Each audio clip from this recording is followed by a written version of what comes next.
తెలంగాణలో 12,700కు పైగా పంచాయతీలకు ముగిసిన ఎన్నికలు. ఫలితాల వెల్లడి తరువాత గ్రామాల్లో ఘర్షణ వాతావరణం. రాళ్లు రువ్వుకుంటున్న జనం. డబ్బులు తీసుకొని ఓటు వేయలేదంటూ గొడవలు. ఒక చోటు నుంచి మరో చోటుకు గొడవలు పాకే ఛాన్స్. ఓటు వేయని వాళ్ళ నుంచి డబ్బులు అడుగుతున్న అభ్యర్థులు. ఓడిపోయిన అభ్యర్థుల ఆందోళన. రాష్ట్ర వ్యాప్తంగా ఘర్షణలు తలెత్తే అవకాశం. ఆదిలాబాద్, నల్గొండ, ఖమ్మం, కరీంనగర్ జిల్లాల్లో అభ్యర్థుల ఆందోళన. ఓడిపోయిన అభ్యర్థుల ఆందోళనతో ఘర్షణ వాతావరణం. లక్షల రూపాయలు అప్పులు తెచ్చి ఖర్చు చేస్తే మోసం చేశారు అంటూ ఆవేదన. సిరిసిల్ల జిల్లాలో కాంగ్రెస్ బలపరిచిన అభ్యర్థులకు ఘోర పరాభవం. కాంగ్రెస్ కంటే ఎక్కువ స్థానాలు గెలిచిన బీఆర్ఎస్. డబ్బులు తీసుకొని ఓట్లు వేయలేదంటూ అభ్యర్థుల ఆందోళన. మేమెవరికి వేసామో మీకెలా తెలుసు అంటున్న ఓటర్లు. ఇచ్చిన డబ్బులు మళ్ళీ ఎలా ఇస్తాము అంటున్న ఓటర్లు. ఓటర్లకు ఓడిపోయిన అభ్యర్థులకు మధ్య ఘర్షణ. తెలంగాణ పల్లెల్లో ఎన్నికల వేడి చల్లారక ముందే ఫలితాల మంటలు భగ్గుమంటున్నాయి. 3 విడతలుగా సాగిన పంచాయతీ పోరు ముగిసినా పల్లెల్లో ప్రశాంతత కరువైంది.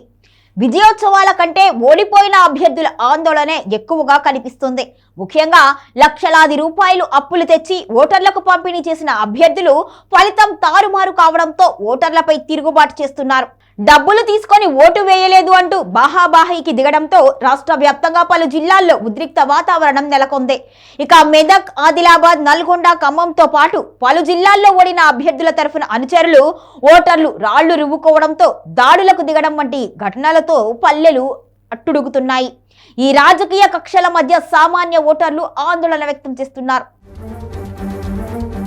పంచాయతీ ఎన్నికల్లో గెలుపు కోసం అభ్యర్థులు నీళ్లలా డబ్బులు ఖర్చు చేశారు. ఒక్కో సర్పంచ్ అభ్యర్థి సగటున 20 నుంచి 50 లక్షల రూపాయల వరకు అప్పు తెచ్చి మరీ పంచినట్లుగా తెలుస్తోంది. ఇక ఫలితాలు వెల్లడైన తరువాత ఓడిపోయిన అభ్యర్థులు తమకు ఓటు పడలేదు అని గ్రహించి ఓటర్ల ఇళ్లకు వెళ్లి ఇచ్చిన డబ్బులు తిరిగి ఇవ్వాలి అని డిమాండ్ చేస్తున్నారు.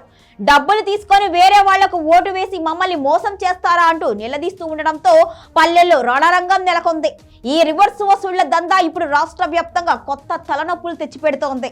మెదక్ జిల్లా నర్సాపూర్ మండలం కాగజ్ మద్దూర్ గ్రామం ఇప్పుడు పోలీస్ పహారాలో ఉంది.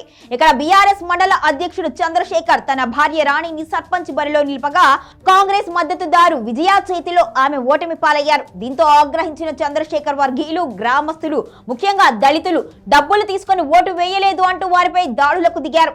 3 షాపులను ధ్వంసం చేయడంతో పరిస్థితి ఉద్రిక్తంగా మారింది. పోలీసులు రంగప్రవేశం చేసి 144 సెక్షన్ విధించారు. కేవలం మెదక్ మాత్రమే కాదు, ఆదిలాబాద్, నల్గొండ, ఖమ్మం, కరీంనగర్ జిల్లాల్లోనూ ఇలాంటి ఘర్షణలే చోటు చేసుకున్నాయి. ఆదిలాబాద్ లో ఫలితాలు వెల్లడి సమయంలో జరిగిన తోపులాటలో ఒక పోలీస్ అధికారికి తల పగిలిన ఘటన తీవ్ర సంచలనం సృష్టించింది.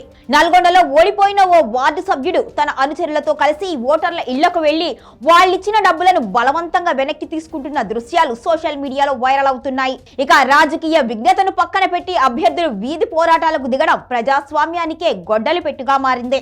రాజన్న సిరిసిల్ల జిల్లాలో సమీకరణాలు పూర్తిగా భిన్నంగా ఉన్నాయి.